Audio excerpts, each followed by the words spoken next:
Dein PC startet immer vom falschen Laufwerk oder du willst vom USB-Stick booten, aber er wird einfach ignoriert. Dahinter steckt die Bootreihenfolge im BIOS. In diesem Video zeige ich dir Schritt für Schritt, wie du sie richtig einstellst. Wann musst du die Bootreihenfolge ändern? 3 typische Fälle. Erstens, du hast eine neue SSD eingebaut und der PC versucht trotzdem von der alten Festplatte zu starten. Zweitens, du willst Windows vom USB-Stick neu installieren, aber der PC bootet einfach Windows wie immer. Drittens, nach einem BIOS-Reset, zum Beispiel durch eine leere CMOS-Batterie, ist die Reihenfolge wieder auf Standard zurückgesetzt. Kurz erklärt, BIOS bzw. heute UEFI ist die kleine Software auf deinem Mainboard, die vor Windows startet. Dort ist festgelegt, in welcher Reihenfolge deine Laufwerke abgefragt werden. Diese Reihenfolge heißt Boot Order oder Boot Priorität.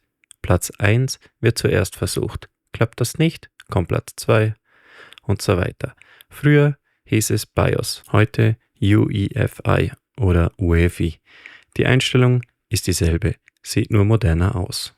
Schritt 1. Ins BIOS kommen, PC neu starten und direkt beim Start mehrfach die Entfernen- oder F2-Taste drücken. Kleiner Tipp, bei vielen PCs geht auch F12, F8 oder F11 für ein einmaliges Bootmenü.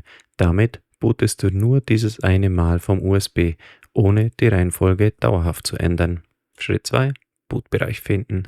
In meinem Beispiel, das ist ein Asus Mainboard, gehst du oben auf Boot und dann zu Boot-Optionen oder Boot-Option Priorities.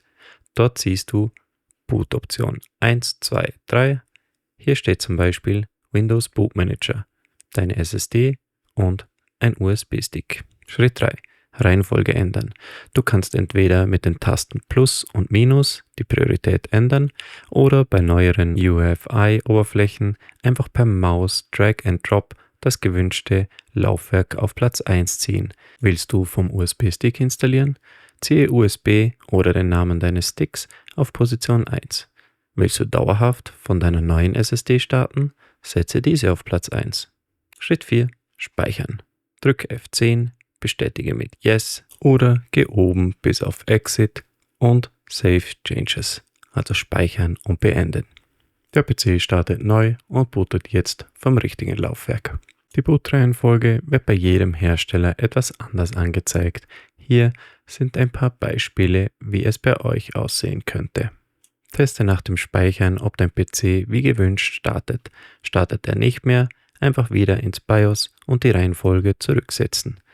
Wichtiger Hinweis, verstelle im BIOS nur die Bootreihenfolge. Andere Einstellungen wie XMP oder Secure Boot nur ändern, wenn du weißt, was du tust.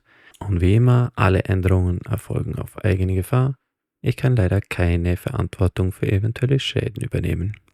Das war's. Bootreihenfolge geändert. PC bootet jetzt vom richtigen Laufwerk. Wenn dir das Video geholfen hat, lass gerne einen Like da und abonniere den Kanal.